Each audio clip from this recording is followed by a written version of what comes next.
شروع اللہ کا نام لے کر جو بڑا مہربان نہایت رحم والا ہے۔ سورج کی قسم اور اس کی دھوپ کی، اور چاند کی جب وہ اس کے پیچھے چلے، اور دن کی جب وہ اسے روشن کر دے، اور رات کی جب وہ اسے چھپا لے، اور آسمان کی اور اس ذات کی جس نے اسے بنایا، اور زمین کی اور اس ذات کی جس نے اسے پھیلایا، اور نفس انسانی کی اور اس کی جس نے اسے درست کر کے بنایا، پھر اس کو بدکاری سے بچنے اور پرہیزگار بننے کی سمجھ دی کہ جس نے اپنے نفس کو پاک رکھا وہ مراد کو پہنچا، اور جس نے اسے خاک میں ملایا وہ نامراد رہا۔ قوم سمود نے اپنی سرکشی کے سبب پیغمبر کو جھٹلایا۔ جب ان میں سے ایک نہایت بدبخت اٹھا تو اللہ کے پیغمبر صالح نے ان سے کہا کہ اللہ کی اونٹنی اور اس کے پانی پینے کی باری سے خبردار رہو،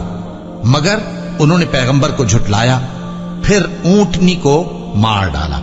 تو ان کے رب نے ان کے گناہ کے سبب ان کو نیست و نابود کر دیا، پھر سب کو برابر کر دیا، اور اللہ کو ان کے بدلہ لینے کا کچھ بھی ڈر نہیں۔